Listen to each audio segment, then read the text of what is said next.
अमीर आदमी जैसे ही ऑफिस जाने वाला था, अचानक उसे अपनी पत्नी के मन की बातें सुनने की शक्ति मिल गई। उसने अपनी पत्नी को सोचते हुए सुना कि वह दोपहर में अपनी सबसे अच्छी दोस्त की पार्टी में जाने वाली है। क्योंकि उसकी दोस्त ने वहाँ कई हैंडसम लड़कों को बुलाया था, इसलिए उसने एक बेहद आकर्षक ड्रेस पहनने का फैसला किया था। यह सुनते ही आदमी का धैर्य टूट गया। उसने तुरंत अपने सहायक को कार पीछे लेने के लिए कहा, जहाँ उसकी पत्नी खड़ी थी। फिर उसने उससे कहा कि वह दोपहर में उसके लिए अपने हाथों से खाना बनाकर ऑफिस लेकर आए। यह सुनकर महिला एक पल के लिए ठिठक गई। उसने बहुत अनिच्छा से हामी भरी और अपनी दोस्त को फोन करके बता दिया कि वह पार्टी में नहीं आ पाएगी। जल्द ही दोपहर हो गई और महिला खाना लेकर सीईओ के ऑफिस पहुंच गई। मन ही मन वह अपने पति को कोस रही थी और उसे अपनी पार्टी खराब करने के लिए दोष दे रही थी। उसने उसे चॉपस्टिक थमाई और कहा कि वह उसके बनाए हुए फ्राइड एग का स्वाद चखे। जैसे ही आदमी एक निवाला लेने वाला था, उसने पत्नी के मन की बात सुन ली कि उसने उसमें जरूरत से कहीं ज्यादा नमक डाल दिया है। उसने तुरंत फ्राइड एग वापस रख दिया और कहा कि वह उसकी प्लेट में रखा स्टेक चखना चाहेगा। महिला मजबूर होकर उसे अपना स्टेक देने लगी, लेकिन एक ही निवाला खाते ही आदमी तेज खांसने लगा। स्टेक इतना तीखा था कि उसकी आंखों में पानी आ गया। असल में महिला पहले से ही अंदाजा लगा चुकी थी कि उसका पति उसका स्टेक खाएगा, इसलिए उसने उसमें जानबूझकर ढेर सारी मिर्च डाल दी थी। बाहर से वो चिंता जताने का नाटक कर रही थी,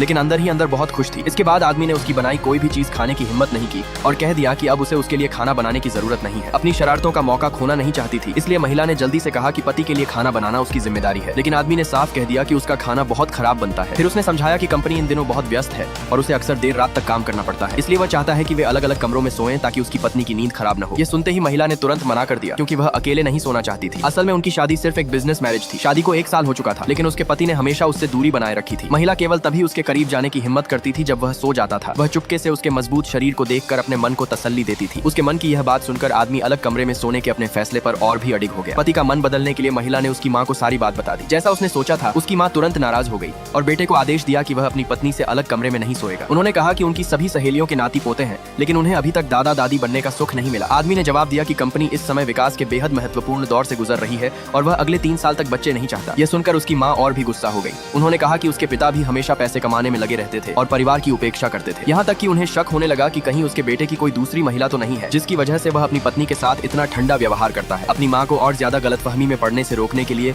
आदमी के पास उनकी बात मानने के अलावा कोई विकल्प नहीं बचा। उस रात महिला बड़ी उम्मीदों के साथ उसे देख रही थी। असहज महसूस करते हुए आदमी लाइट बंद करके सोने की तैयारी करने लगा, लेकिन महिला पहले ही लाइट का स्विच खराब कर चुकी थी, क्योंकि वह उसके आकर्षक व्यक्तित्व को देर तक देखना चाहती थी। फिर उसने पति से कहा कि वह उसे किस करे, क्योंकि शादी के पूरे 1 साल बाद भी उन्होंने कभी एक दूसरे को किस नहीं किया था। आदमी मना करना चाहता था, लेकिन अपनी पत्नी की उम्मीद भरी आंखों को देखकर आखिरकार वह पहली बार उसके करीब आने के लिए तैयार हो गया।